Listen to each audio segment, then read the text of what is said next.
Hey guys, hi again. Some of you have watched my earlier lesson on this drawing probably, where I talked about interpreting my reference photo, redesigning the image, and then thinking about it in terms of layering of values, etc. So I don't want to go through all that again in case you have seen it. But if you haven't, just to recap very briefly, where we are is the Metropolitan Museum of Art here in New York City. And this is the gallery for Greek and Roman sculpture. It's a very, very classical, beautiful space. And what I did in the drawing lesson earlier was take my memories of it, my impressions, and some reference photos, and then try to redesign what I hope will be a better painting based on my impressions. As always, I really always try not to paint just what I look at, but rather my experiences of that. Reference photos can be helpful up to a point, of course, but beyond that, they start to become a crutch and also then an anchor for us, meaning they can kind of weigh us down and make us, even subconsciously, start to copy what we look at rather than interpret it into, hopefully, a better work of art, a better painting. One downside of reference photos, of course, is they tend to make all the values look quite similar. This beautiful photo, for example, is not mine. It's by a friend of mine, gallery owner here in New York, Alfred Gonzalez. But it's a beautiful photo and very, very effective. But if you would imagine just copying this one-to-one as a painting, it would work. But if you look at it or analyze it, you see that the values in the distance, the amount of contrast in the distance is equal, in this case, almost more than the amount of contrast or value in the foreground. I think it's just always very important to strip it all back to the simplistic truth, the reality that we are drawing and painting on a flat two-dimensional surface. We have only height and width. So anything we can do in the realm of painting helps to help emphasize a sense of three-dimensionality and perspective is something we should think about. I walked through in the drawing exercise primarily one, but I introduced two methods of establishing this sense of depth and perspective in our work. One is more linear, the more technical, if you will, but linear perspective. We're working with a one-point perspective, meaning we're looking straight into the space. The horizon line here, composed about a third of the way up from the bottom, but we're looking dead on to this back wall. So all the elements of this wall look parallel one to the other, and all the visual information radiates off of that. It's a formal, intentionally a little bit static, but a very formal way of looking at an object or a space. So to this end, the linear perspective, I think, is pretty easy to understand, a very simple, straightforward one-point perspective.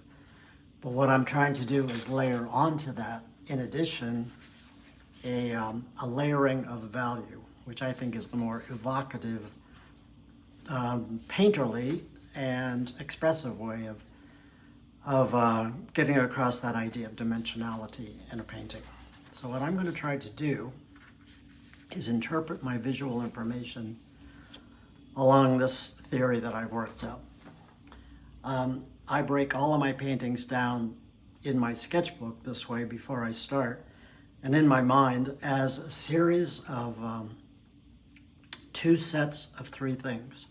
Three basic values, a light, a midtone, and a dark, and then three basic spatial understandings, a foreground, a midground, a background. Now, then I assign a value to each of these spatial locations. You don't always have to put your dark in the foreground. You can put your dark in the background or the midground. You don't always have to put the mid-tone, as I have here, in the background. You can put light in the background, or as I say, very dark. But this is one way of organizing your values, layering them to imply that sense of depth. I'm working up a collection of what I hope will be interesting shapes of both the sculptures and the human figures into this intricate but visually connected dark shape, which will form the foreground. And then because of the beautiful natural light coming in the space from the skylights and also very cleverly designed artificial lighting, the sculptures I want to have highly illuminated in the midground as almost unpainted, but saved white primarily. You can start to see it in the photographs, this effect. So I just want to take this and bump it up, emphasize it, amplify it, and have a better, this photograph is mine, but to have a better connection of the lights through the center of the painting and then darks along the foreground of the painting. Everything else in this work is going to be in the mid-tone range.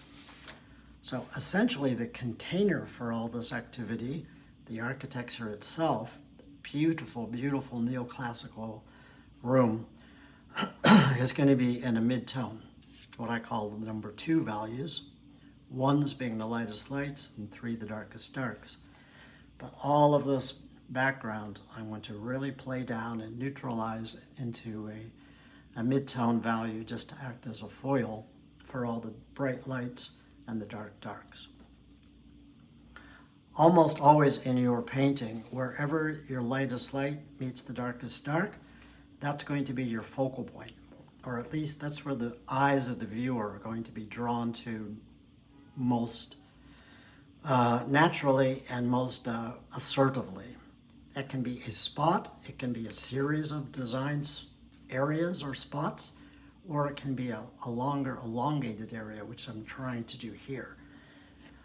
I've purposefully made this a horizontal formatted painting, as you can see, because I want to try to tell a story of this rhythm of dark light, dark light, dark light, right through the center of the painting, not the center exactly, but along the lower third, radiating out along the horizon line to try to keep the experience of this painting anchored to the human plane. If there's an intention or a narrative here, it's really quite simple, but I think my experience of this beautiful gallery is always the same. These marble carvings of figures, 2,000 years old or older, as they are in dialogue with the human figures of today. It's just this unspoken dialogue between a figure that obviously no longer exists, the image of a figure, and the image of a figure who might exist. The figures in this painting I drew not as portraits of individuals or anything I pulled off the photograph, but I just designed them to organically help me tell the story of that rhythm of values through the painting. Color, despite what some people say, I do love color, but I just always think of it as having to be in service to value. Most of my paintings, and I would have to say other paintings, fall short or fail because they don't have a coherent sense of value or a coherent value design of shapes. So I like color. Color carries the value in a painting, of course, but in this case, really, I want to tell the story of these white marble sculptures. So there's very little color even in reality there, but I want to amplify the brightness, the luminosity, almost the translucency of some of them. So, and then contrasted with the neutrality of the architecture behind. So color is there, but it's subtle, it's played down, mostly in service to value being the dominant story here. Mid-tone, light, dark. Mid-tone, light, dark.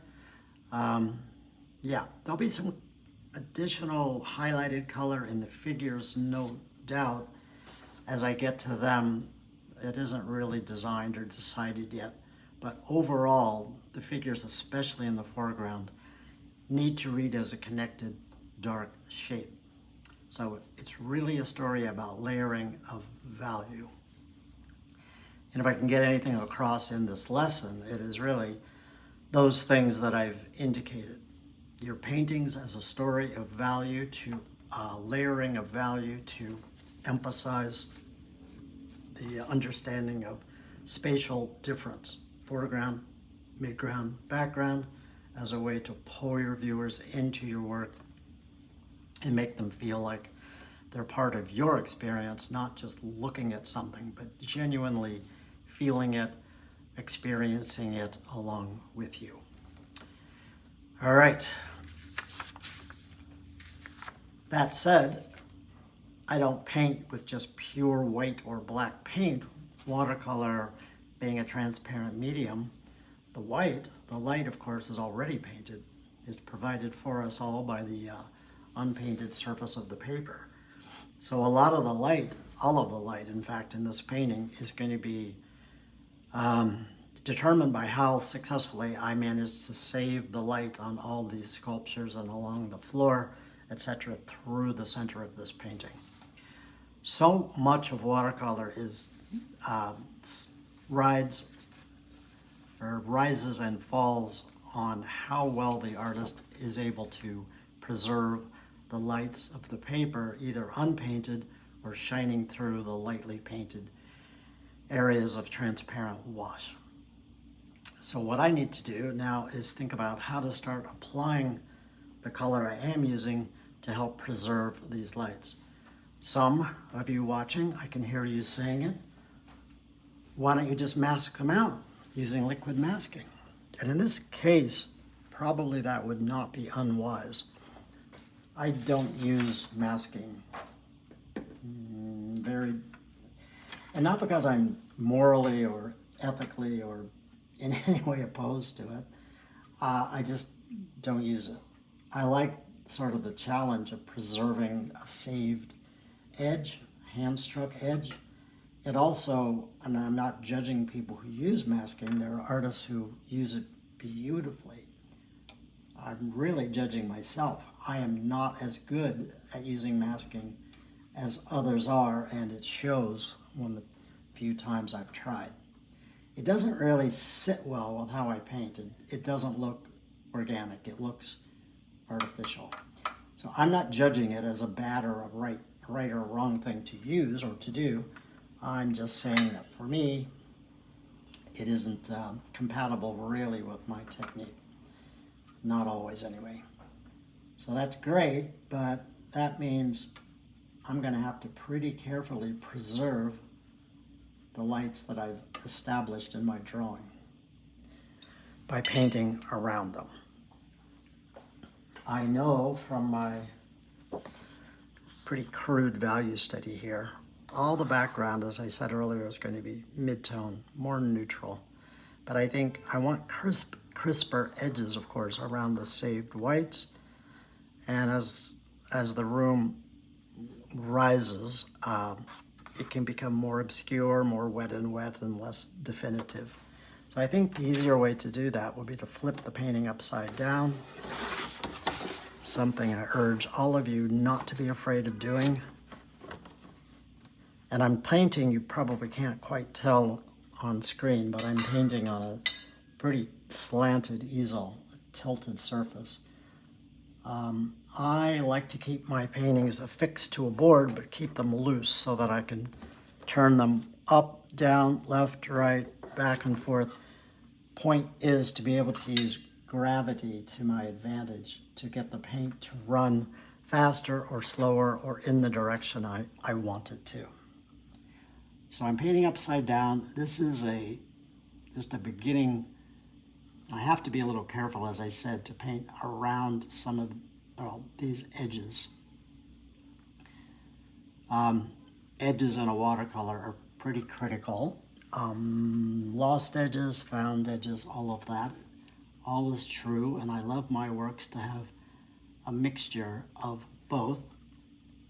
But here, these whites are so critical to the overall success or failure of the composition that I have to be pretty careful and start painting with this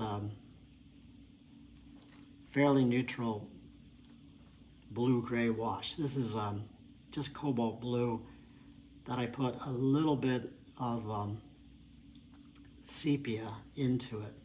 I tend never to mix colors in my palette. I like to use pure colors primarily and let them mix on the surface of the paper. But here, I don't want too many bright colors singing out. I really want this to read as sort of a subtly warm, cool toggle throughout the background. So I'm using more neutral mixes. This is a bit of raw umber. There's an opening here in the back of the room to an open air gallery that's quite beautiful, but in the photographs it reads as very, very bright white. I think that would be a mistake for my painting because I want this center sculpture, statue of Aphrodite, to get a little bit more focus. So I'm painting it out as not really dark, but more of this raw umber, sort of a more toned down, warm color.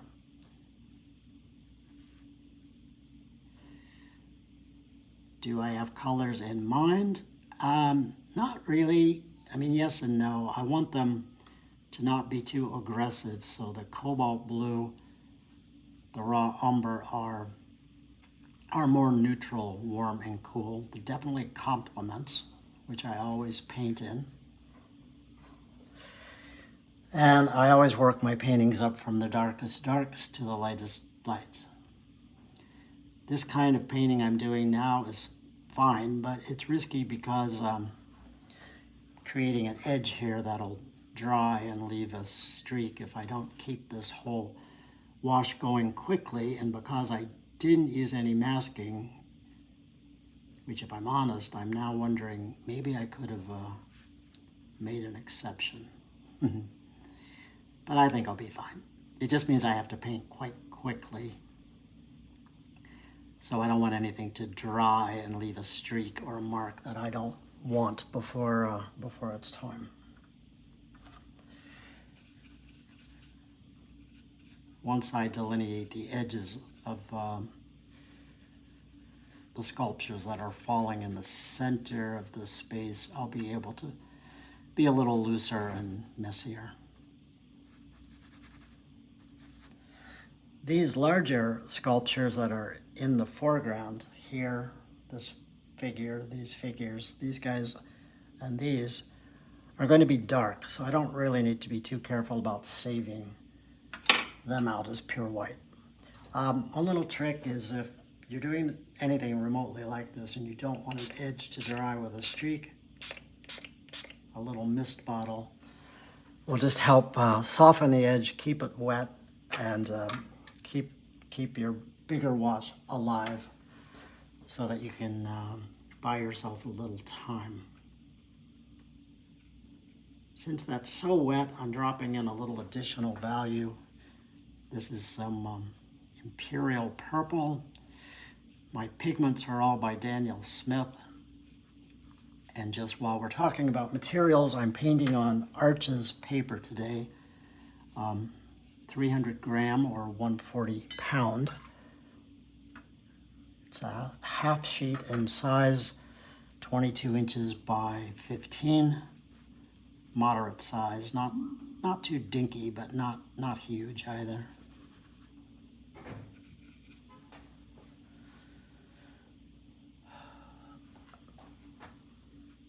I'd love to say I never fail. That isn't true, I do, but I always try my best to nail the values first take.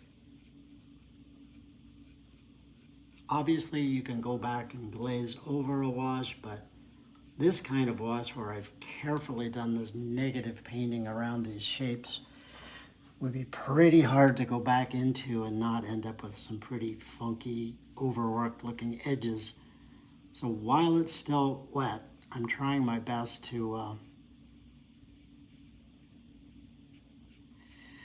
to adjust the values as needed to make sure I get them close to right. I was using an Escoda Perla brush, synthetic round, for all of this that I did. I'm gonna swap out now to one of these Neef brushes. These are my brushes, my name brand brushes. They're a range of mops from quite large to quite small, but they're really great, the smaller ones, for any sort of detail. They almost act as if they're a rigger or something. They're not a rigger, but they do much the same job. But I'm getting really tight and specific down in here before anything gets a chance to dry. The darkest darks, as I said, are going to be in the foreground, so I don't need to go very, very dark here, but I want to make sure I get a pretty good mid-tone. Here I'm dropping in a little bit of, I think I said mineral violet, but sort of, not mineral violet, imperial purple, but toned out with a little neutral tint,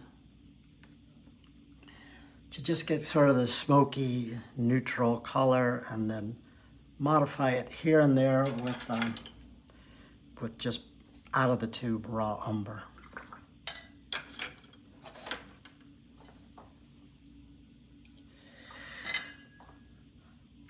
So before all that dries too much,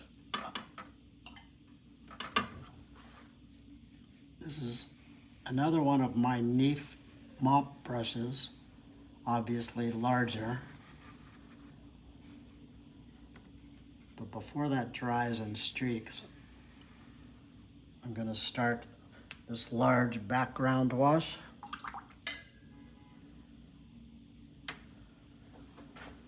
It's all pretty tricky. I'm trying to keep this whole thing moving all at once and not give anything too much time to dry out. Streaks and all that in watercolor really aren't the end of the world, but it just depends on the kind of painting you're doing. I think in this particular painting they'd really look out of place, so I don't want them.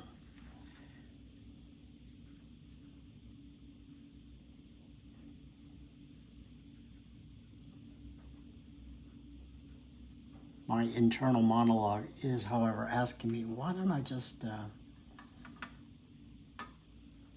get better at using masking, because here and there it might really have helped.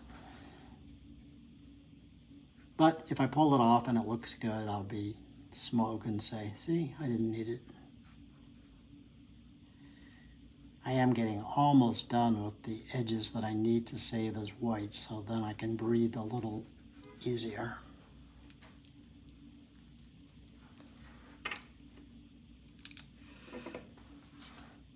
That's gonna set, so I'll just give it a little moisture so it doesn't. The whole background of this painting wants to be a mid-tone, but as we get up to the top, I want it to all just fade into shadows and have no details at all. It's just not going to be necessary. So I'm just using sort of toggling back and forth between this cobalt bluish tone, raw umber, and a little bit of the violet gray. So again, it really is about value, but of course color does carry the value. I just don't want any aggressive color too bright.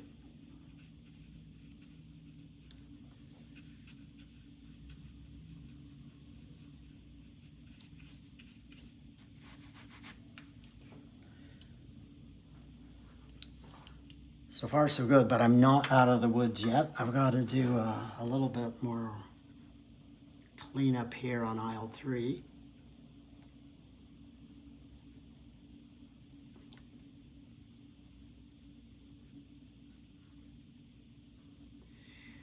If any of you have watched my earlier lesson when I drew this, just so you know, I did do a little cleanup on a few edges before I started the painting. Not much, it's pretty much exactly the way we finished it. But I hope you guys found that lesson useful or helpful. It was fun to do. I don't often draw on camera for some reason. I just always assume people would rather see me paint, but the actual drawing is such an integral part of my process and my paintings that I thought it might be good to show you how I go about it.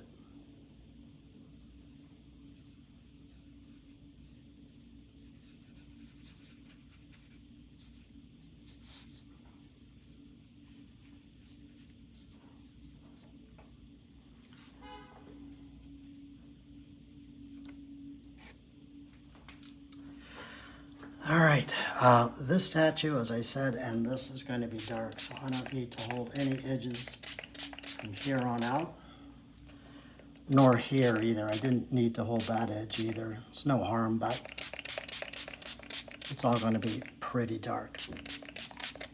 So what I'm doing here, obviously, is just misting the paper, getting it very wet. Then I'll go to a bigger one of these Neef mop brushes and try to finish off the this large background wash more fluidly. So bigger brush, more pigment, more water. That's just some raw umber.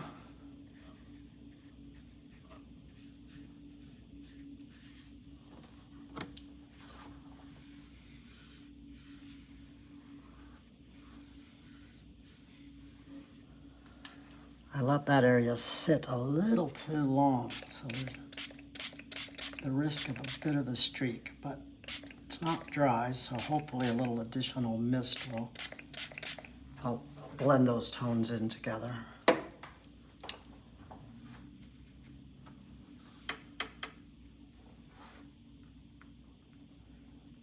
Again, the background, this beautiful neoclassical building.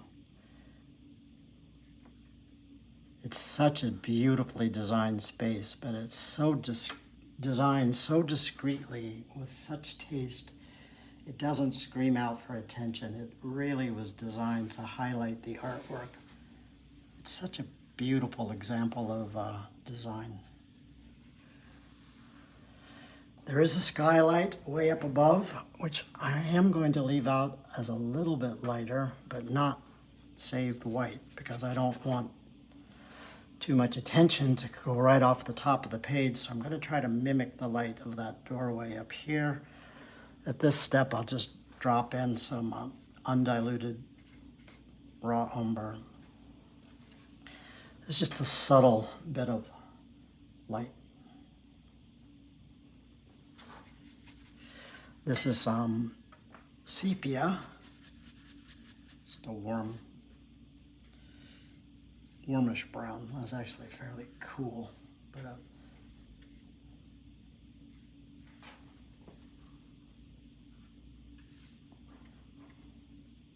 and what I'm doing is just in wet and wet, manipulating the values as best I can.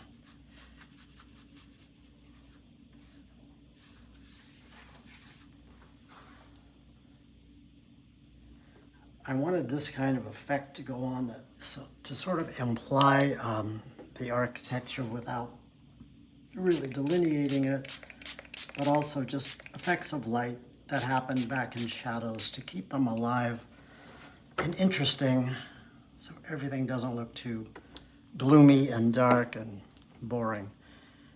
But also in terms of just painting styles, to introduce another level of contrast, meaning the contrast of the really careful painting, the sort of wet on dry, with the really fluid painting that I'm doing here, very wet and wet. Warms and cools toggling, not really defining any object or space, but just these indiscriminate, almost abstracted stories about light.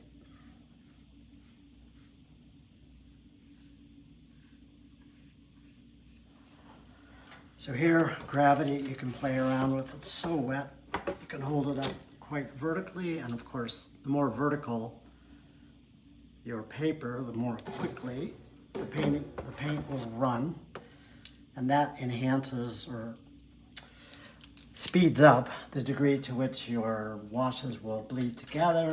One color will bleed into another. It helps the transitions happen more quickly. If you lie the paper down more flat, it will slow down your transitions, of course, and make them happen more organically and much more slowly. So you can maintain two separate colors more easily if the paper is flatter on the surface. The more vertical it gets, of course, additional gravity just helps those transitions happen more quickly.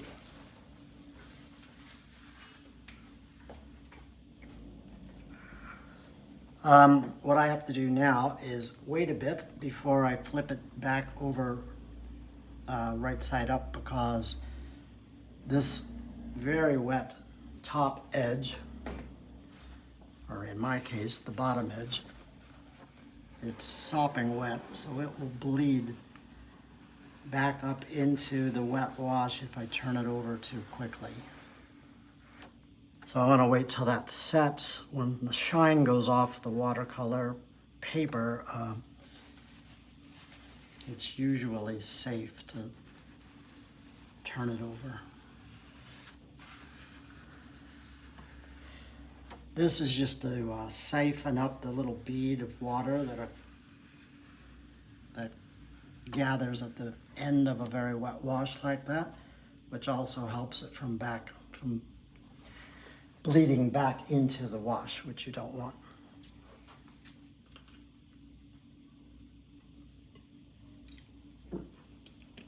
So overall, for one big first wash, I'm pretty happy with that. It's very decidedly mid-toned. It has a pretty nice toggle between warm and cool tonalities throughout. Nothing looks too beat up or too belabored. It all looks pretty fluid. I was able to save the edges of the white sculptures the way I need to without getting too many areas where there are streaks or lines, but nothing really too bad. You might be asking, am I going to go back in and delineate any details in this area and here? Yeah, I am. But I'm going to wait, obviously, till this dries a bit, but also to see how much is needed. The contrast, I think I mentioned it earlier, but where the viewer's eye goes more organically is where the darkest dark meets the lightest light. The foreground of this painting is going to be quite dark, so this is going to be your center of focus, not a spot in this case, but an area to help pull the eye through. So I do want a good amount of contrast between the midtones and the lights, but a great deal of contrast between the darks and the lights, really to amp up that sense of drama here.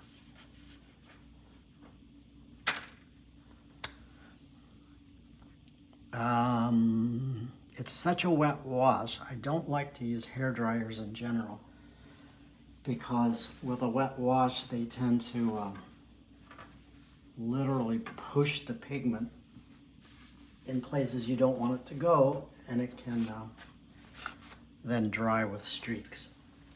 So I'm going to wait just a second.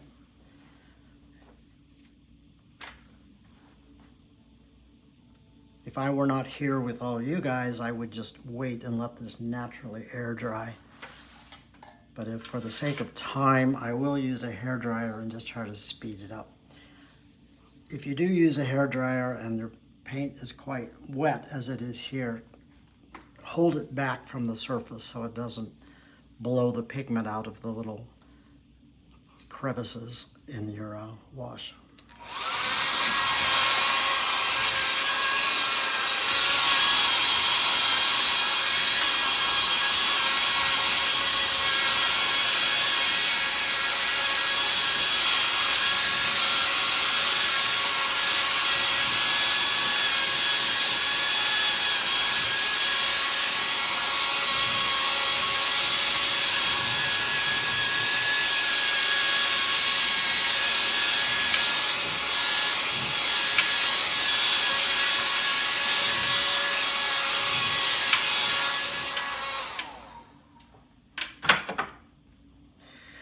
So is that 100% dry? No, it's certainly not. I often tape my painting down to the board.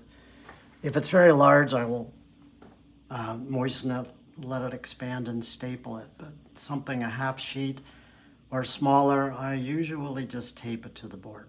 There are other methods where you can wet it and not use any kind of adhesive at all. I don't mind this technique generally. I think as this dries, it will get completely flat. And I don't see any advantage in preserving any sort of deckled edge in this particular image. So the tape works quite well for me often. I use very rough paper, meaning it has a great deal of surface texture. I think, well, it works for the way I paint for a number of reasons. I paint quite wet, and it allows I don't tend to use stain-based pigments too much.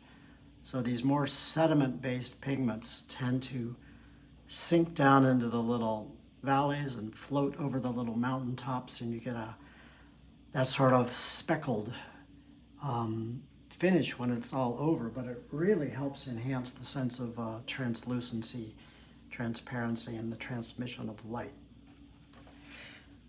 The hairdryer sort of knocks back that effect a little bit, which is a little disappointing, but we'll be fine. It's dry enough now where I can turn it right side up. Again, that's still moist, but the shine went off of it, so I'm not running any risk that will backwash on top of this and leave a streak. At least I hope not.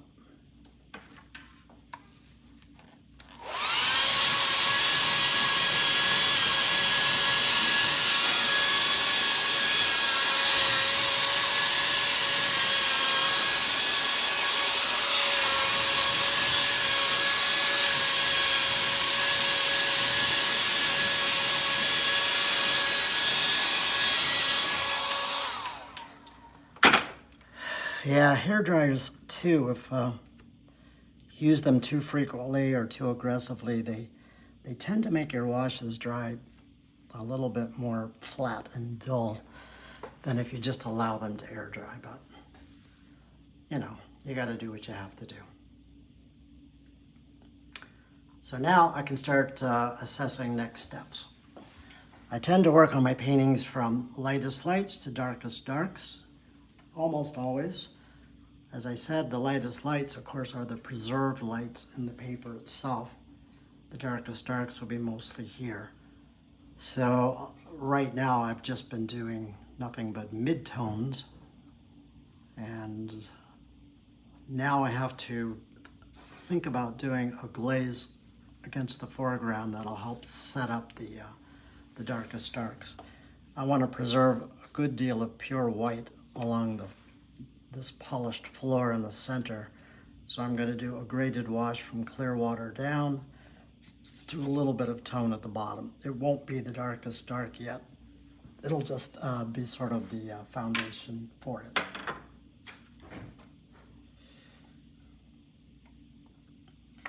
I don't have the camera wide enough for you to see my palette. Probably an error, but there's not that much going on over here. I'm just mixing up a big vat of pigment.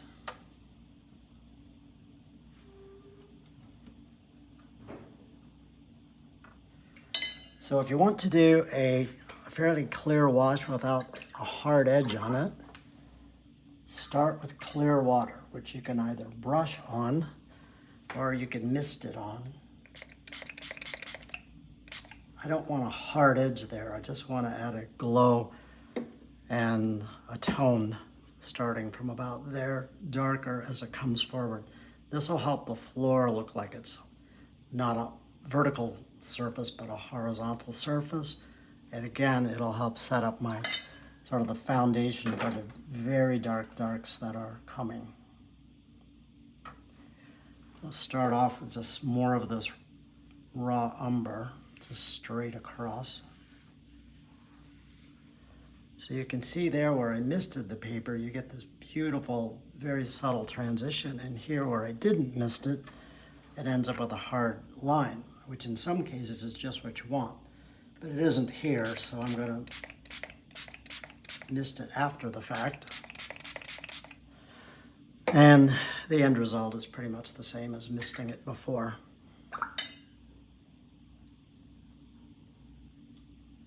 Now I'm going to wash this into a little bit of color. This is a Holbein pigment, not a Daniel Smith, but a Holbein light red.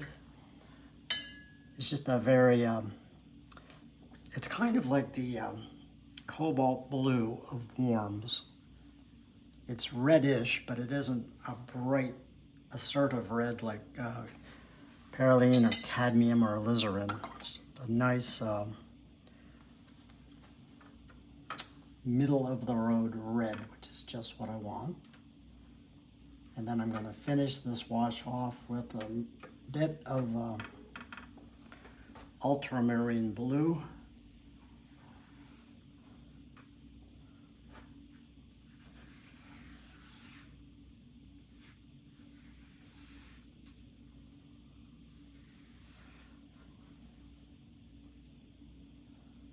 Yeah, that's just about what I wanted.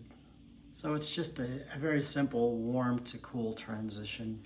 It really does, you get that light mid-tone, slightly darker. It just helps emphasize the effect that this floor is horizontal, not a painted vertical surface.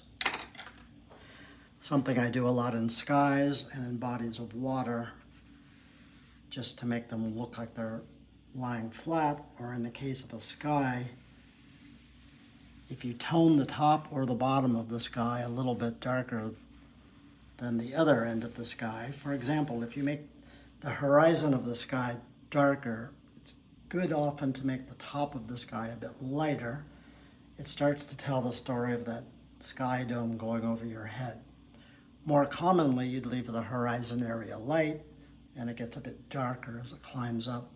And that helps give a really subtle but effective three-dimensional feel to your painting. Same thing here on a flat surface like a floor or a large body of water. It's just one more little trick to help emphasize that sense of three-dimensionality.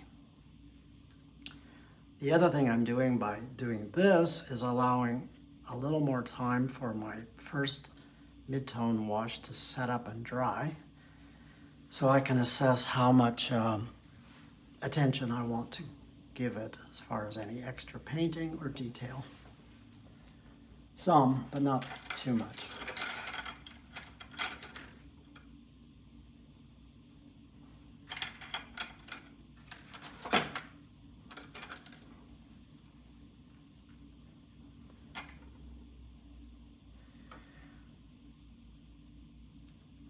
All right.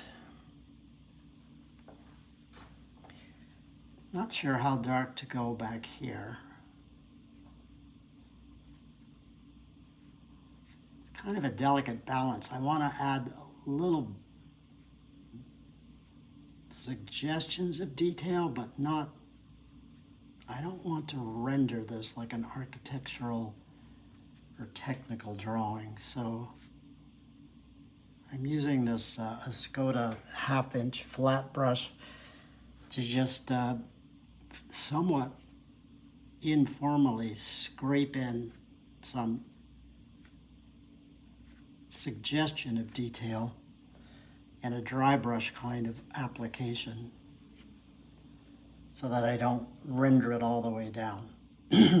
Flat brush is really, really useful for this kind of painting because you can start a mark and then lift off and just get that dry brush scrape mark that reveals some of the paper underneath. And it has a number of effects, but one of them is just to imply detail without really showing it, to add a little bit of value without covering an entire area, and also transmitting a sense of light shining through. If I'm perfectly honest, I'm not sure how much of this I want to do at all. So I'm just proceeding with caution.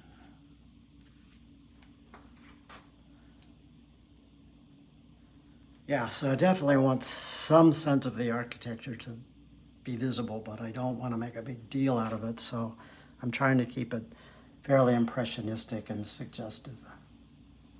Also, the paper's still a little bit too wet for me to finish that up, so I have to give it another minute.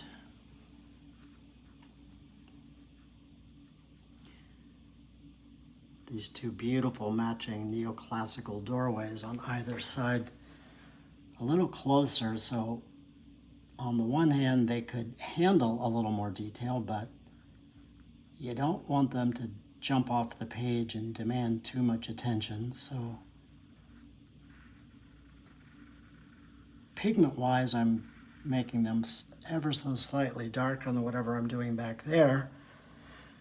But detail-wise, I'm keeping them also fairly impressionistic and not too articulated.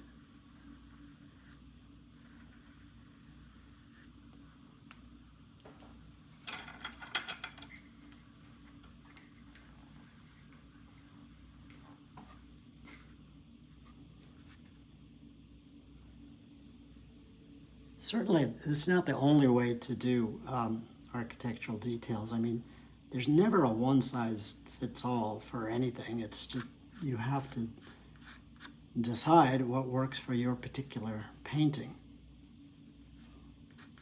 In another kind of painting, I could see being very particular about these sorts of details and making them much more lucid. But in this case, I think that would be an error.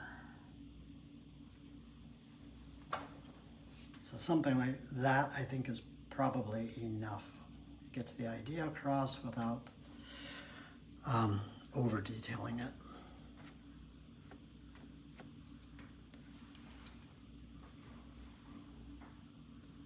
As far as color, I'm not really using a lot of color here at all. This is just pretty much in the warm family. So this is that raw umber again. And then the darker bits are a little bit of watered down burnt umber, Van Dyke brown, or sepia, or whatever's in my palette. Not too important, really.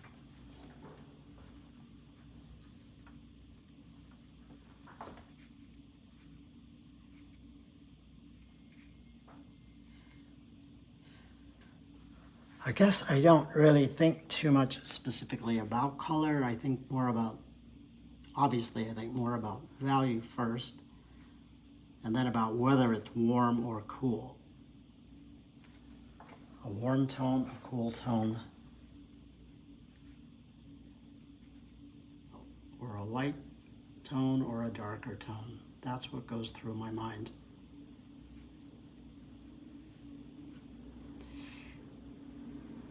And I'm not the last word in color or anything else.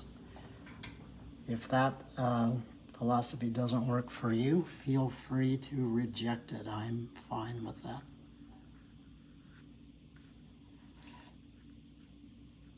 There are artists who do it quite successfully, who make color their North Star, and they make everything come to that and work with that philosophy in mind.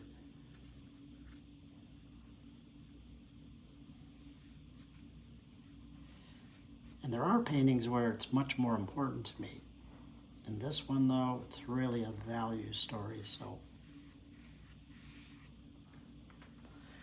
What am I doing here? I'm just sort of messing up some of the edges so that it becomes a little bit more obscure. It's visible, but not too obvious. I want those doorways and everything behind our main stage here to fade away. So I'm just trying to mess up the edges and obscure the actual detail a little bit.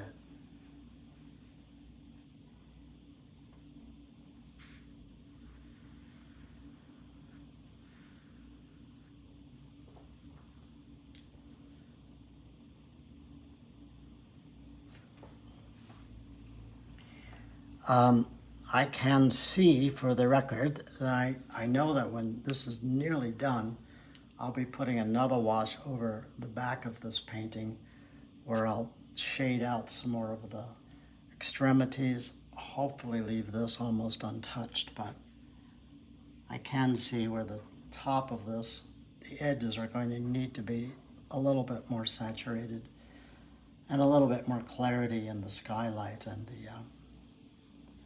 this Romanesque arch in the back.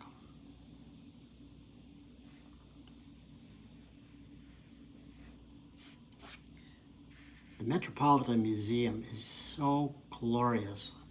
I mean, obviously, the repository of sculptures, artifacts, paintings through the centuries is priceless. But the building itself is just magnificent. Lots of different architects have been involved over the year. The main facade outside on Fifth Avenue is from, I think, 1914, but the early-ish 1900s. Architect was Richard Morris Hunt, one of the great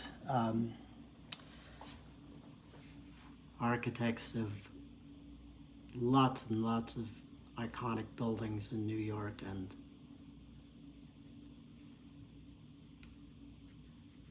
here, sorry, I'm just giving myself a little talking to about not overly articulating these ionic arches. See, it looks fine, but it's just a little bit too specific. So you can use your finger, it's a great brush, just to smooch it out.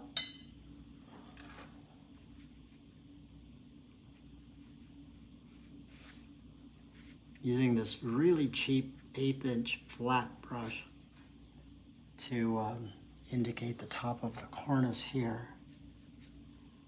I bought a bunch of these brushes just off the street, I think in Italy. They're acrylic synthetic brushes. I kind of like the small ones because they're synthetic, they don't hold a lot of water. A more natural brush would hold much more. So they're effective for this kind of thing, for a dry brush mark where the water quickly runs out, and then you can get that nice scrapey mark. Very aerated marks. A higher quality brush would tend to hold more water and wouldn't be quite as easy to get those effects.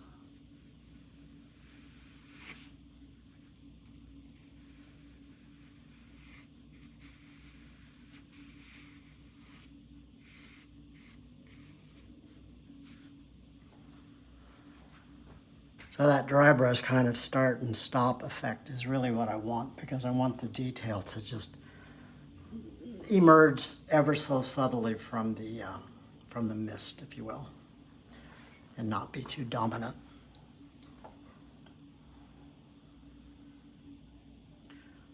Okay. What I'm trying to do is set the midtone so that I know how much detail or painting I really need to do on anything that happens in the middle. All these beautiful white marble sculptures, they're only going to work if I pretty much preserve them as as white, but they'll need a little bit of articulation here and there just to not just look like white spots. But the last thing I want to do is over detail them, over articulate them. So it would be hard for me to judge how much I needed to do until I was relatively happy with what happens behind them. And I'm relatively happy, that's fine. Here in the center is this iconic statue of Aphrodite from about the 1st century. It's Roman. It was discovered in Rome, as I remember, around 1750 or so.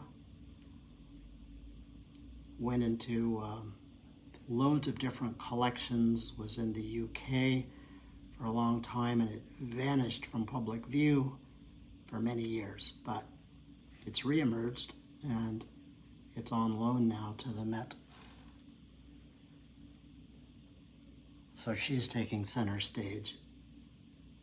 And I'm just using some tiny bit of cobalt blue to just somewhat articulate the serpentine S shape of her body. A little bit of this cool blue, I hope, will subtly tell the story that this is a marble statue. If it were bigger and more of a focal point, I would do more to it, but I don't want to. It's more important that I preserve the weight of the paper showing through.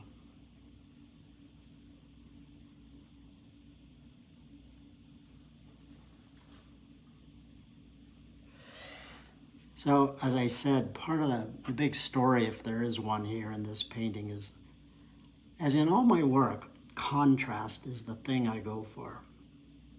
And I don't just mean contrast of light and dark, although I do mean that. But in addition, I mean horizontal energy versus vertical, warm and cool tonalities, of course. The light and the dark, obviously. But then in terms of narrative, more contrast. What I really love about this image is the figures of antiquity, 2,000 years old, sort of in this silent dialogue with the figures of today. So you have people talking to, if you wish, that are 2,000 years their senior. And I mean, it's obvious. It's an obvious story, but I just think it's amazing. I love wandering through a gallery like this and just watching people interact with art. It's a fun thing to do, and it's amazing. It really helps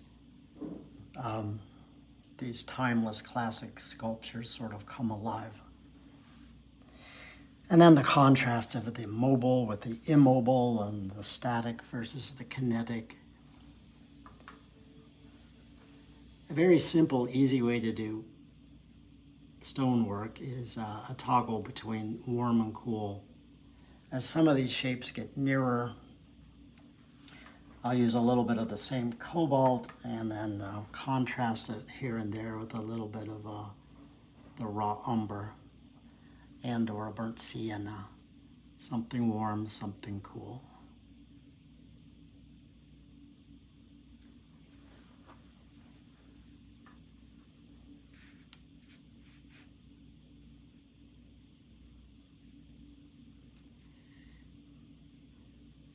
I did not copy the actual statues too faithfully. I tried to just get some of their gestures and some of the spirit across.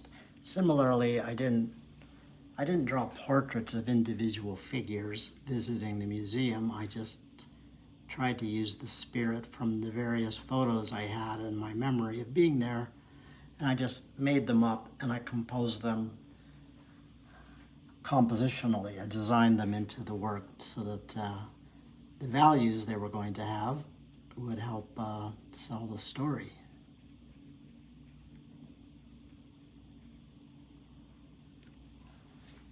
That's what we are, painters. We are salespeople. We have to sell that story.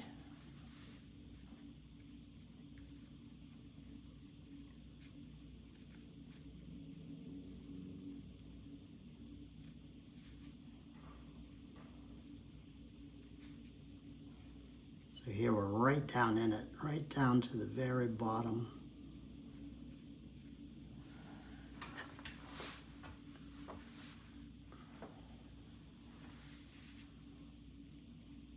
And there are figures here in the distance that I'm leaving as pretty much unpainted white, just like the sculptures they're looking at. The ones in the distance, that is.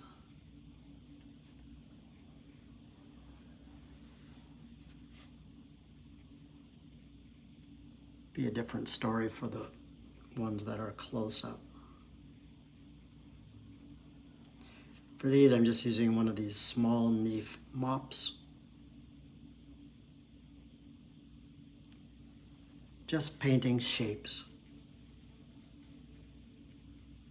That's all painting is, just a series of connected shapes.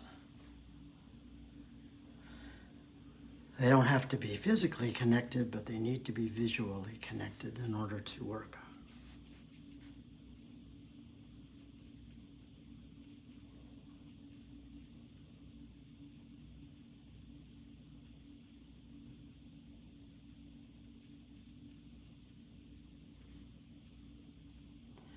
This room reminds me so much of the Elgin marble display in London. The most beautiful room designed by John Pope, I believe, but just architecture designed to display art. It's just really touching and beautiful.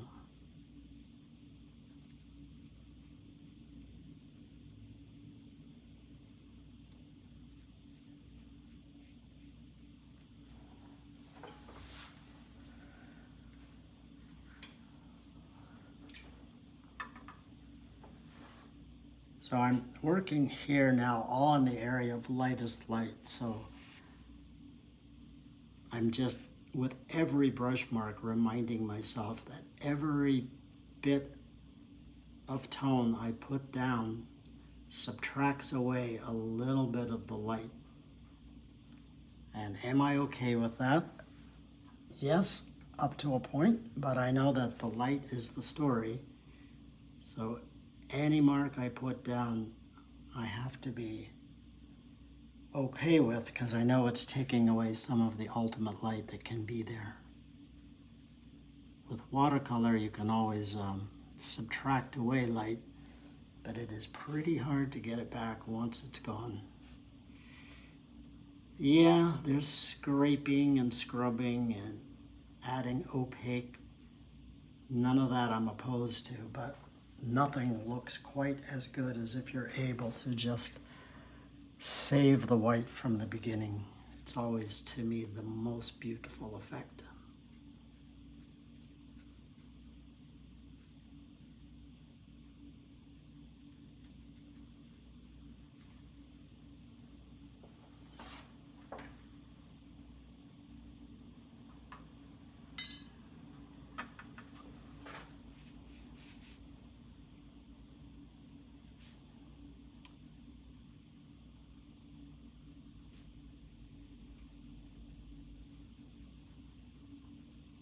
I wish I remembered the history of this. It's a very beautiful sculpture that's missing the human head and arms, but it has this beautiful fabric, this long flowing fabric, and it's just very, very affecting.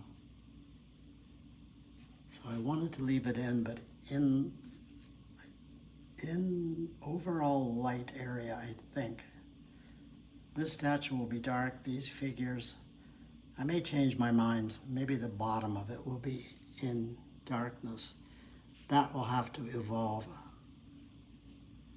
I have an overall plan, but that doesn't mean every contingency is covered.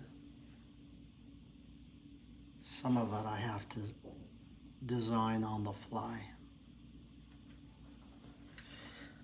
Yeah, I think I can see that the bottom of the statue will have to be in pretty dark shade to help continue this thread of dark through the middle, but I may leave the top light. Anyway,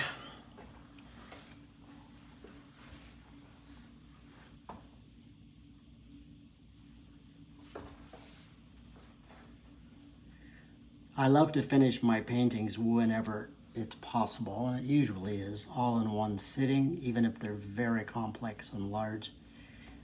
And that's fine, I suppose, but it does mean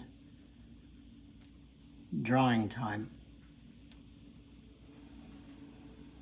What I'm really saying is, while one area of your painting is drying, you can't work on it, so you have to sort of plan which stage of the drawing you're working at. So while I'm working here, for example, this is continuing to dry, so that if I do need to go back and glaze the ceiling area, I'll be able to do that later.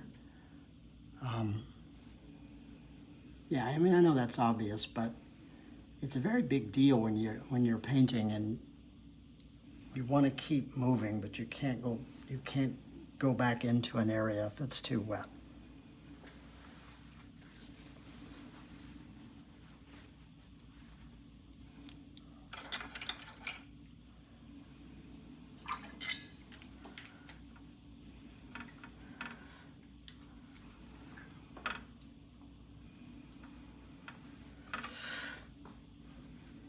All right, this is some kind of mythical flying lion or monkey or something. I'm not looking at the reference photos at this point. But this will begin my darkest darks.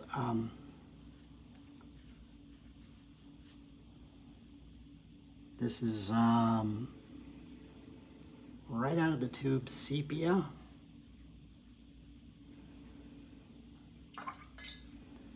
And I'll modify it here and there with a bit of ultra blue. So essentially a darker warm with a darker cool tone. Complements always.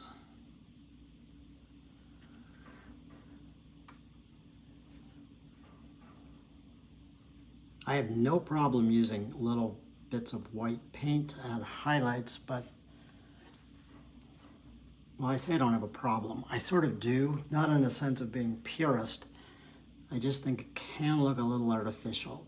A little of that goes a long way. In an overall transparent medium, if you introduce too much of an opaque, it really can look forced and artificial.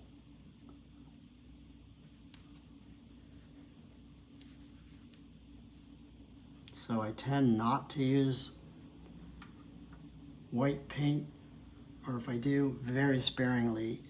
And I tend not to use black paint for the same reason. Again, I don't mind, and on occasion I've used it, but it just tends to look a little forced and artificial. And it doesn't transmit light very well.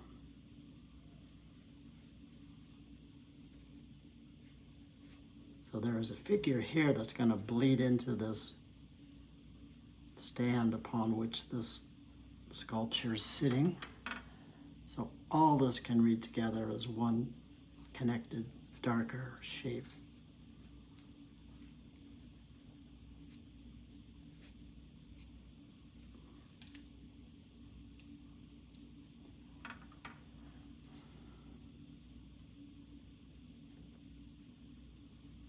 I'll make up something back here. I don't know.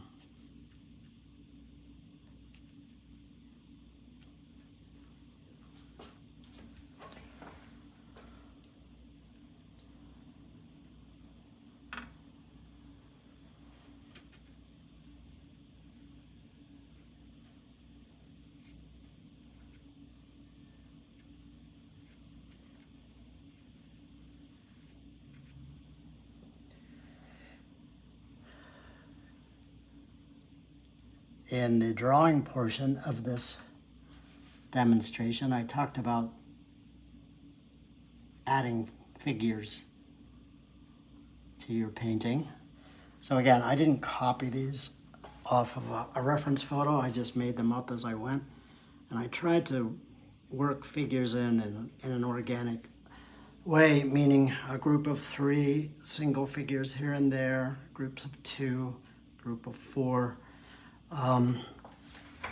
Just a little advice. I think it looks better in your paintings when you do that. I think if we don't think about it too much, we tend to draw sort of most commonly the Noah's Ark syndrome, where we draw 2 figures, 2 figures, 2 figures, 2 figures. And even if it looks like that in a reference photo, it looks pretty artificial in a painting. So it's good to just mix up the location of them just to make it look as believably organic as possible. So I'm using again this flat brush to leave some aeration, skip marks here.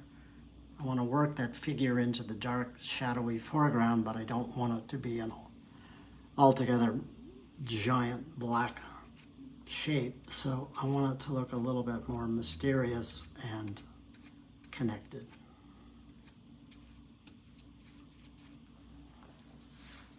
So my dark shape that I'm starting here, that's going to go across the whole bottom of the painting, any dark shape doesn't need to be one solid continuous tone. It can have lighter, brighter colors within it shining out, and definitely lighter values and brighter color, but it doesn't have to be.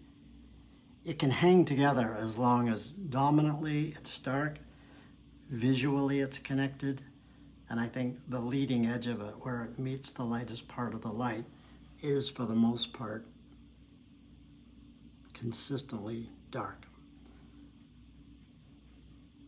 It's a good point that I didn't make very clearly, but I think it'll be easier to see once I get it a little further along.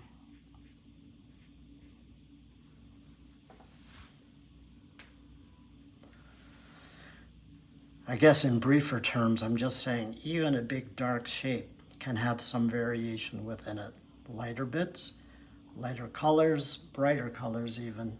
It doesn't have to be this big monolithic dark thing that looks like you've cut it out of a piece of construction paper or something.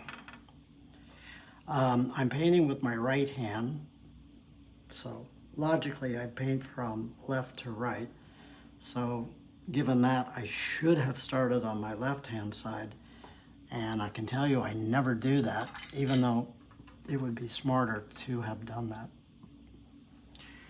When I was quite young, I used to draw and paint with my left hand, and I don't know, it just got stuck in my brain to work from right to left rather than left to right. It's some weird artistic dyslexia I have. It's just the way it is, but I have to just work around it. The reason is because if this part is wet and you work this way, it's too easy to dip your hand in a wet wash and smear it across the painting.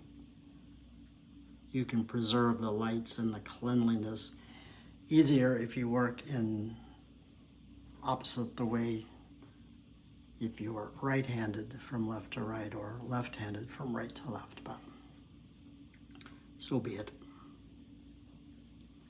There's some figures here I'm just working in somewhat in the background. Don't be afraid to use your fingers. Very cheap brush. Yeah, but so far I'm just assessing the overall saturation of the value, the amount of dark I think I need. There's a lot of light and air in this painting, and I'm trying to maintain that, so I don't want anything to look, too chalky or too heavy. So your darkest darks do not have to be black, nor do your lightest lights need to be bright white, but a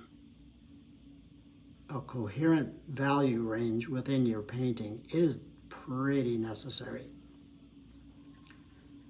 it can be quite narrow. Your darkest dark can be a gray, even a mid-tone gray. But the wider your dynamic range of values, to a degree, the louder your painting will be, if that makes sense. If you want a highly dramatic painting, a wider range of values from darker starks to really, really light lights will help cue up that drama. If you want a subtler, quieter painting, a narrower range of values will work, from a pale gray to a somewhat darker gray can still work. It'll tell a quieter overall story.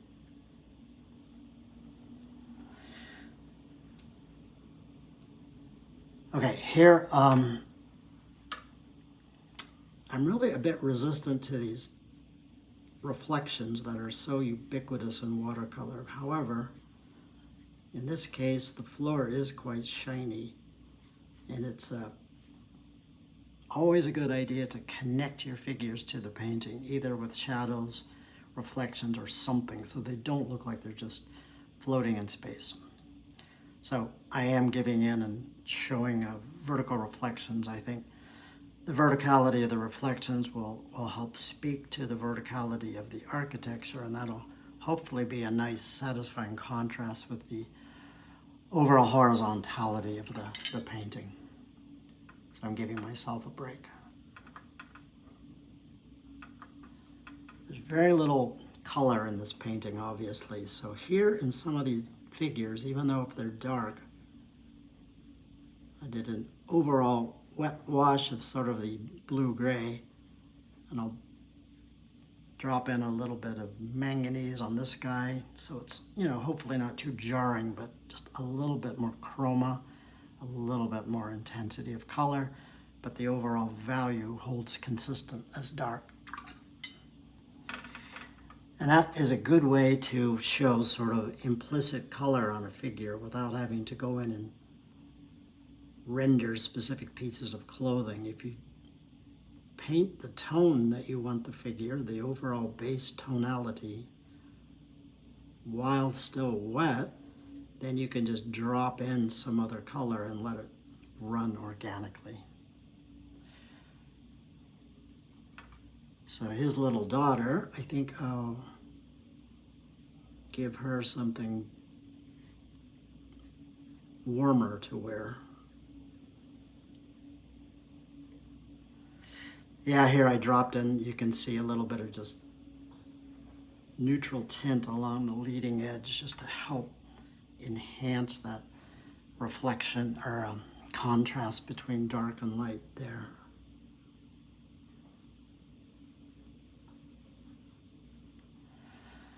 So as I was saying, the base wash I'm doing on the little girl there is dark, sort of neutral tint with a little ultra blue.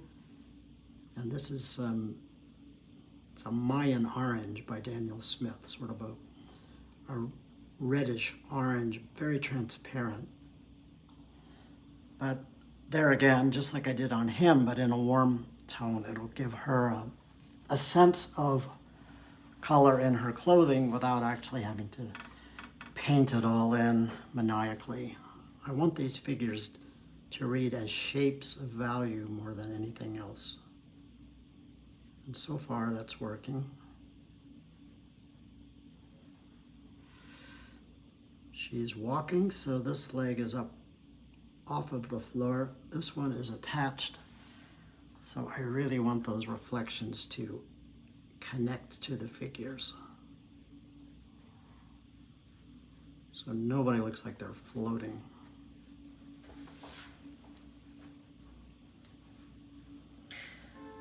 So really I've just begun, but you can see that I'm starting now to realize the overall effect of the painting from mid-tone, light, dark in the foreground. Yep, and it's working. I can see before I'm done, I'll probably be adjusting some of these middle ground figures to be a little bit darker. This guy I can already see wants to have a little bit more value, to pull him away from the marble surroundings. So this isn't a color to specify clothing or anything that specific. It's just a value to help establish space.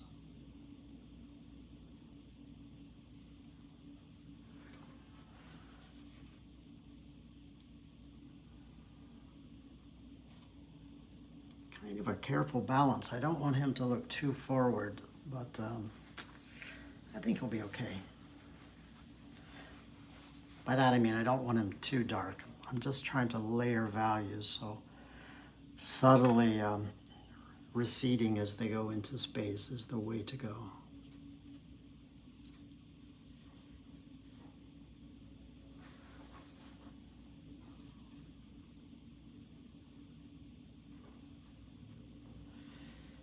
There are all these plinths that the statuary is sitting on. I think in reality they're all really painted out gray or something neutral. I don't know, it doesn't really matter. I'm just going to add value to them as I think I should for my design plan.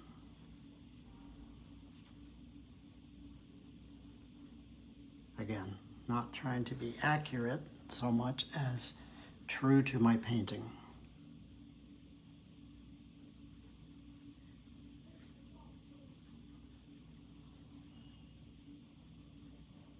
The truth of the painting matters more to me than the accuracy of the rendition.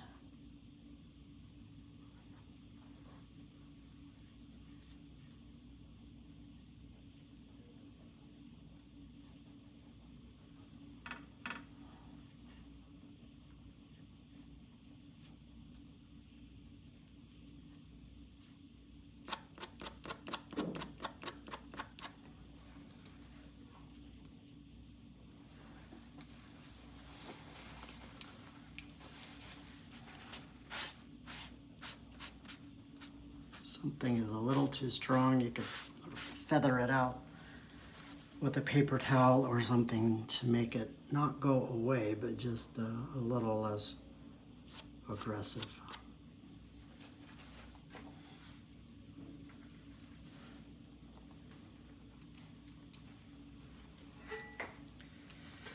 These guys need to be value-wise darker. Not quite as saturated as these, but definitely dark because they need to belong to this fabric I built up through the center of the painting.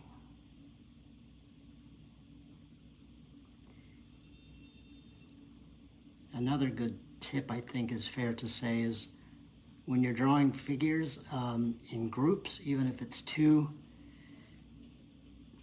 you don't always need to leave all this air between figures. Sometimes they look more organic if they overlap a little bit.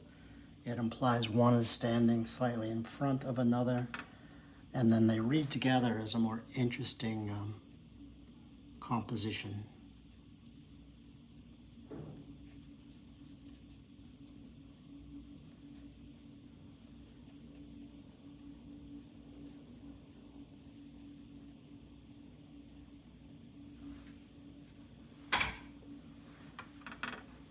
Here I used a little of that sepia tone rather than neutral tint at the very top as probably the darkest bit, and then just washing them out into blue-gray as we go down.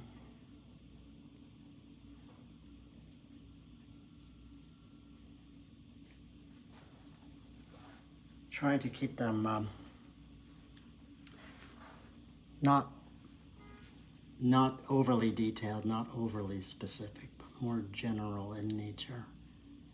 They're important to the composition, but they are farther away, and just in general, I don't want anything in this painting to look overly or too terribly tight, or everything wants to belong, to feel connected.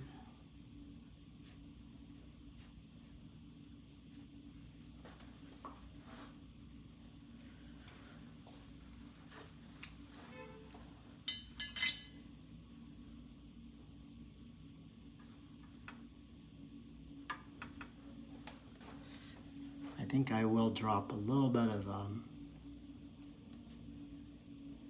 tiny bit of color into these figures. Bit of washed out orange.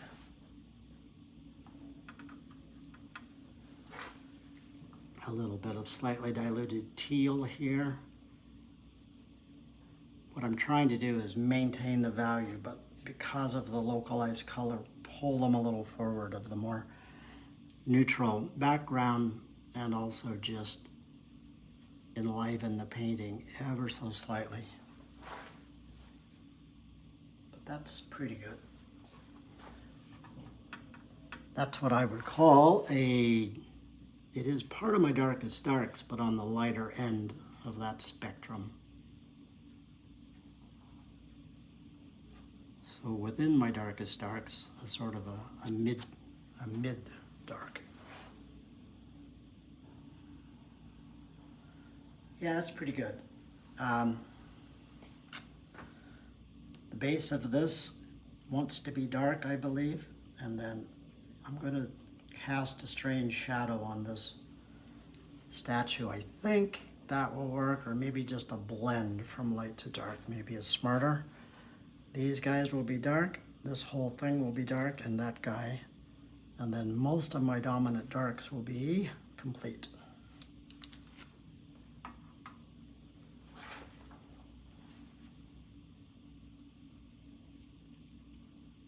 There's a guy here in the mid distance, in the traditional staring up at a statue pose.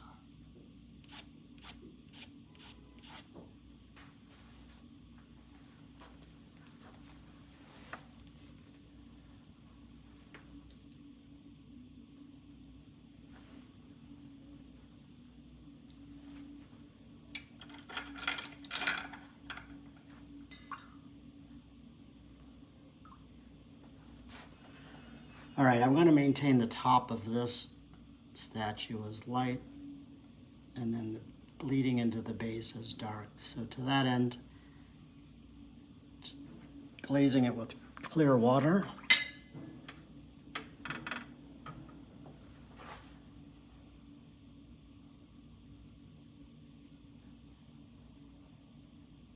And then this is some sepia.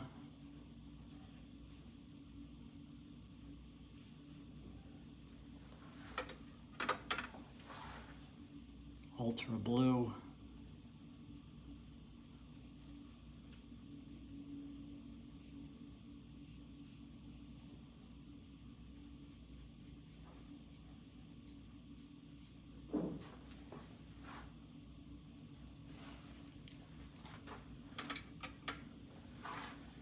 I think that makes sense.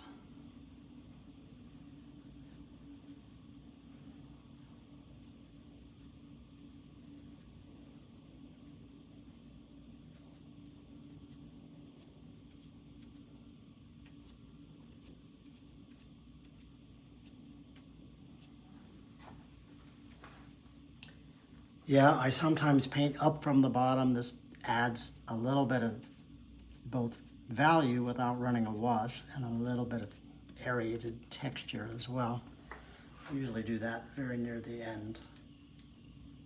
But I did it there just to blend that in, so to obscure the line between floor and reflection, to make it all just one connected shape.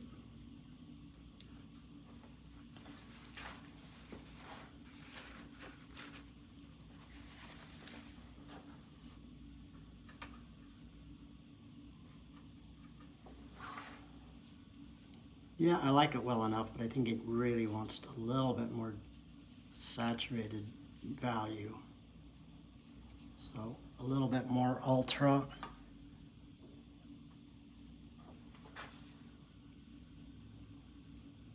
and a little bit more sepia.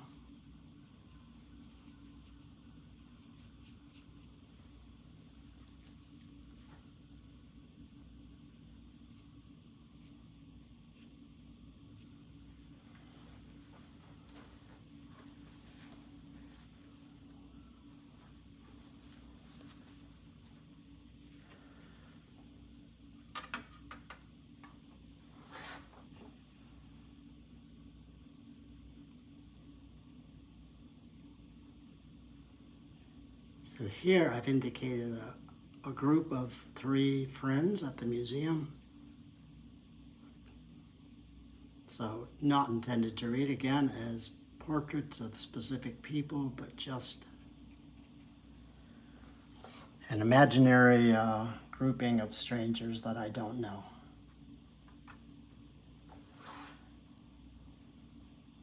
But it's important to me that they all read together as one connected shape.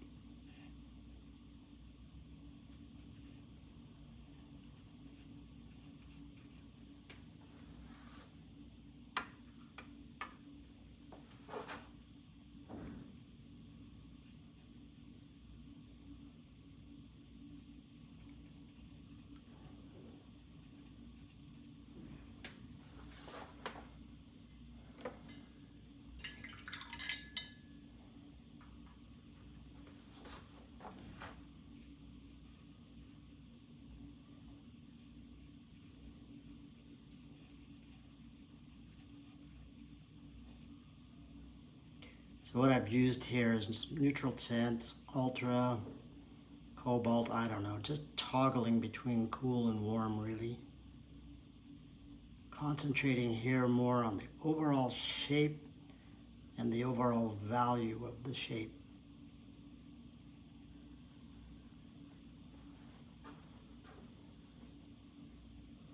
Not too bad. I think a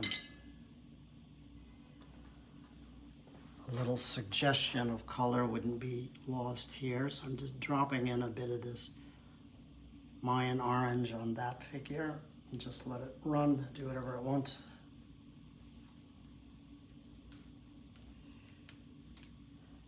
Then before anything dries, I'll just drag the leg shapes down into the floor to connect.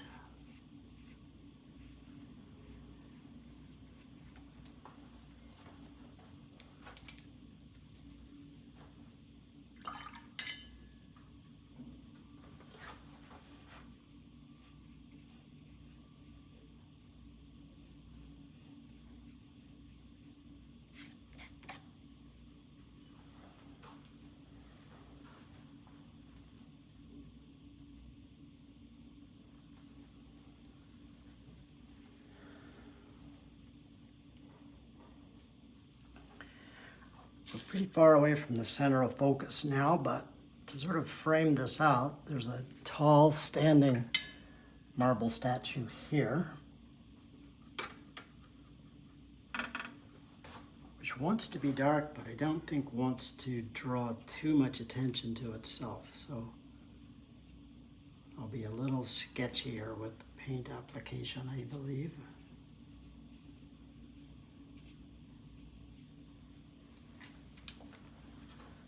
And not quite as saturated.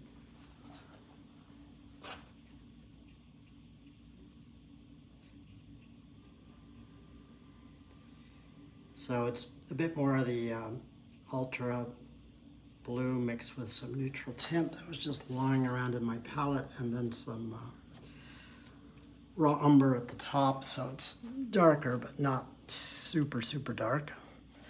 As it comes down more into the space, it'll get a bit darker still.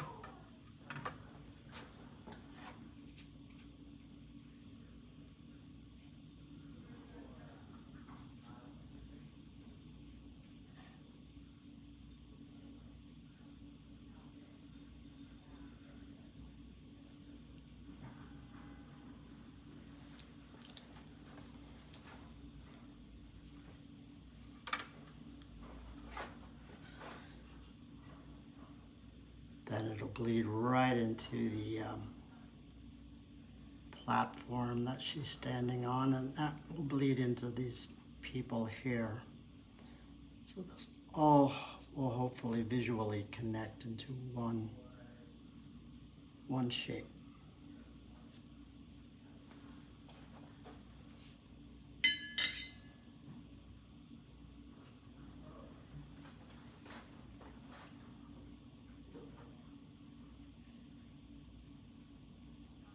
Bit of brown. Warm and cool.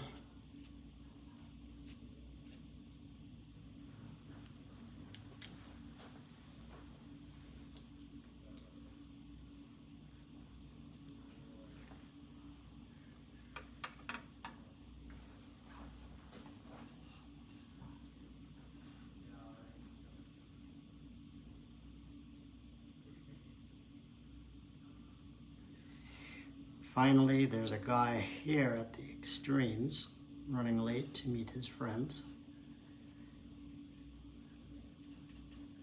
So I'll just paint him a little more gesturally, not too specific because it's way at the end of the composition. And I'm going to be going over this, as I said, with a glaze. So a lot of this will become even less obvious.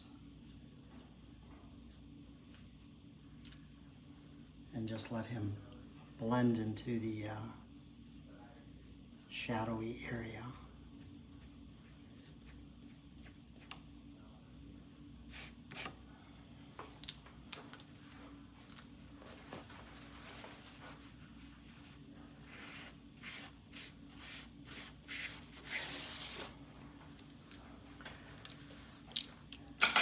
So overall, big shapes are pretty much done. Now I can assess how I think I've done as far as the painting as a whole. What I'm thinking about is the value register. The lights are really working well.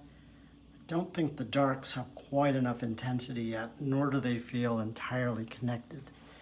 So I think another glaze over the foreground to connect, similar to what I did earlier, will help enhance that. And of course, the background will also help as well. Okay, to get there, I'm gonna have to rely on the dreaded hairdryer again.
All right, time now for some organizing washes.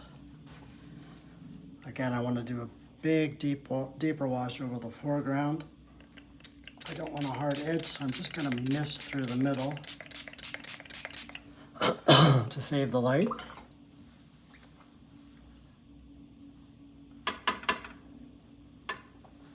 This is some raw sienna, so a little bit brighter than what I used, a little bit brighter than the raw umber.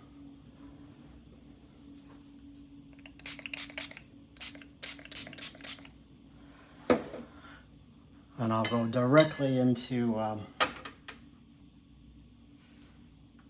the ultramarine neutral tint at the very bottom.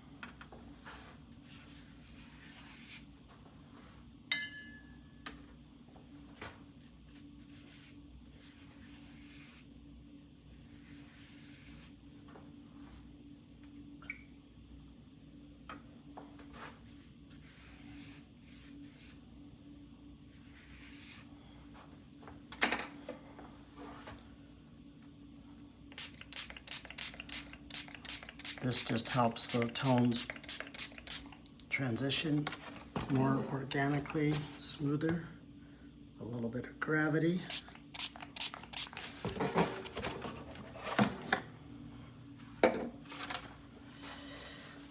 Yeah, you can see that that helps start to just visually connect this pattern of darks through the center, or left to right.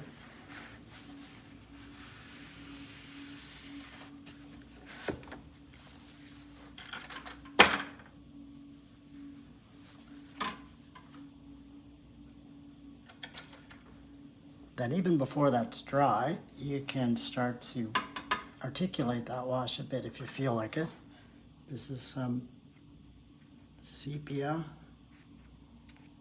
just wet and wet, slightly more subtle idea of reflections that helps add a little bit additional value and texture to the foreground. So it's not dry brush because there's nothing dry here. But it just adds connective tissue. This big Escoda 3/4 inch flat, I'm going to use it the same method but on the edges of the painting.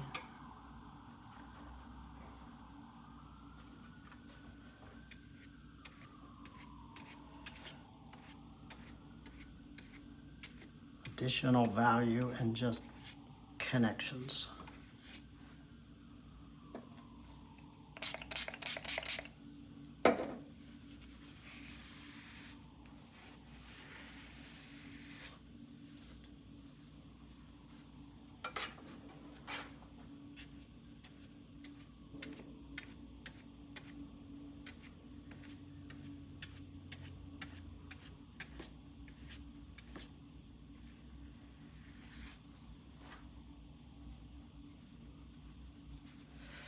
Here's the downside of painting up from the bottom. It tends to splatter, but not a worry.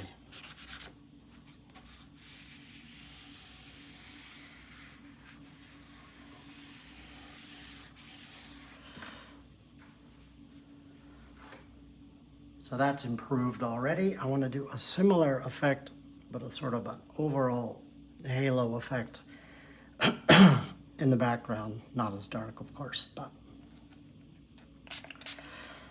for that to work, this has to set up a bit. I'll dry it off with the dryer.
So what I'm going to do now is a fairly large just tonal wash to sort of add some obscurity, a little bit of value to the sides, a little bit more luminosity up here at the very top, I hope, and a tiny bit of articulation here in the ceiling area.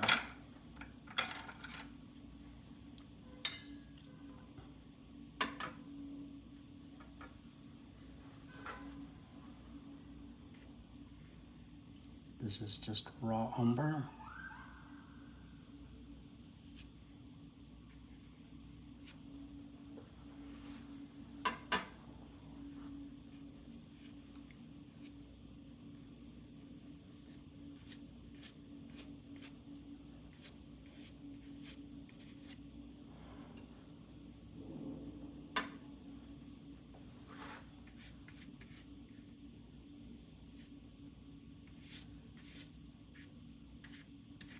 I'm going to try to be fairly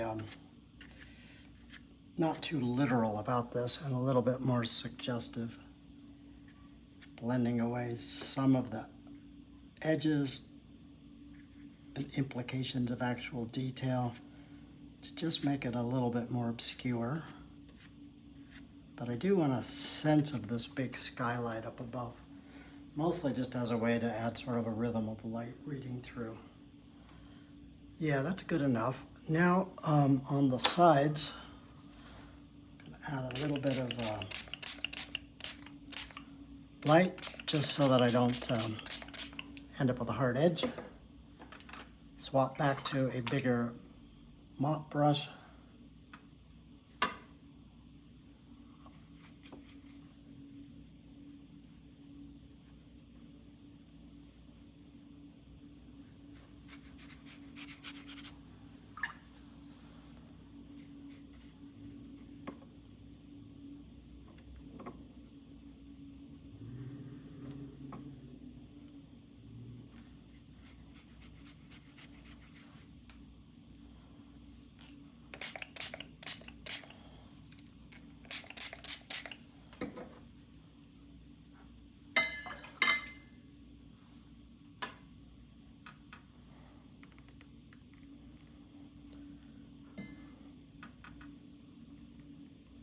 Little bits of that light red I used on the floor, I think I'm going to just reflect some up here on the walls and ceiling.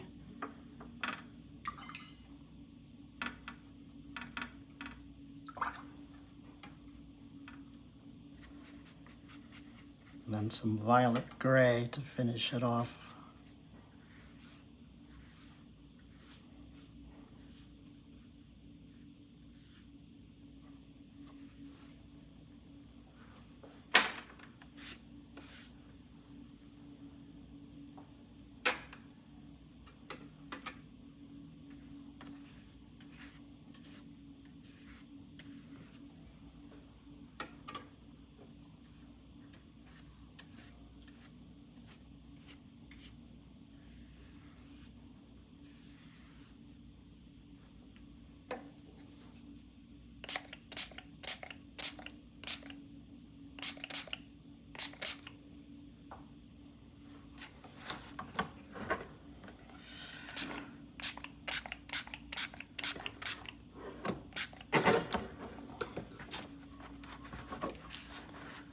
Just letting that warmish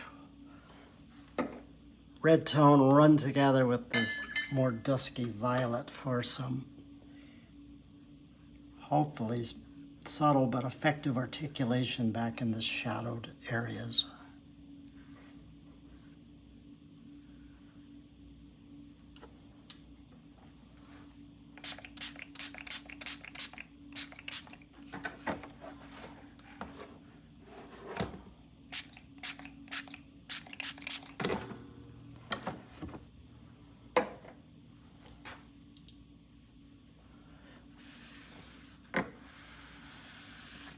I'm using those two colors because I think they add a lot of, or they allow for a lot of luminosity even in darker areas without getting too dark, but giving this kind of luminous, shadowy effect. That's what I'm going for.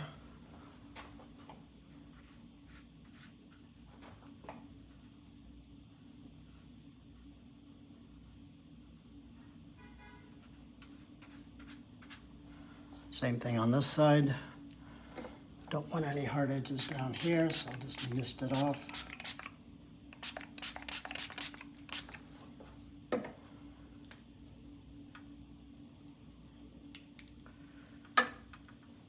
Again, a little bit more of the light red. And the violet.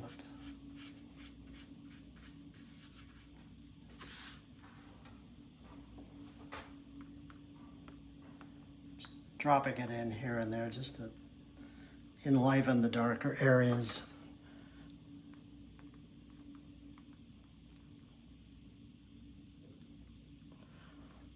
It's just a way to show shadow, but luminous shadows.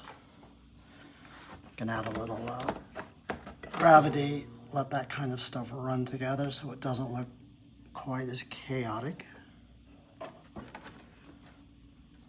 And then you hopefully get some nice luminous effects like that.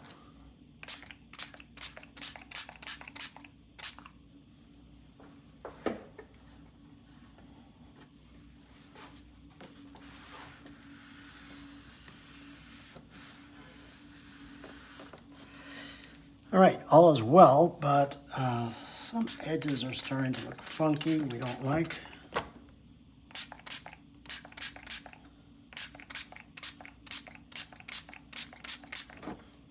But the water mister is a salvation.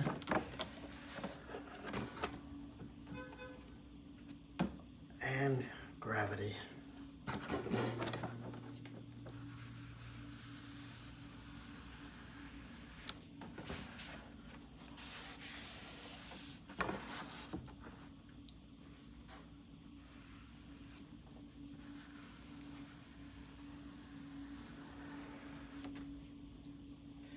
So overall, much better. I think the overall gradation of warms, midtones, and darks is working.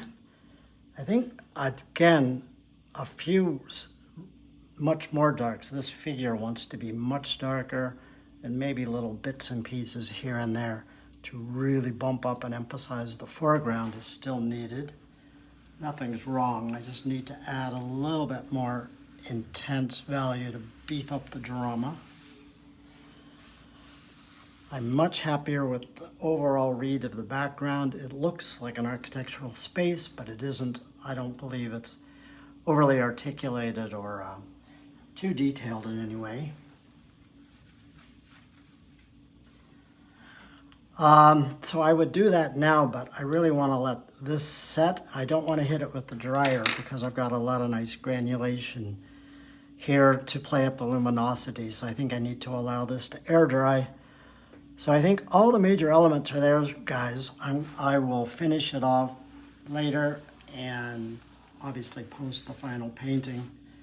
I may do a little bit shorter video of just the final touches. But for now, that is that. Thank you for your time and attention, and happy painting. See you again soon.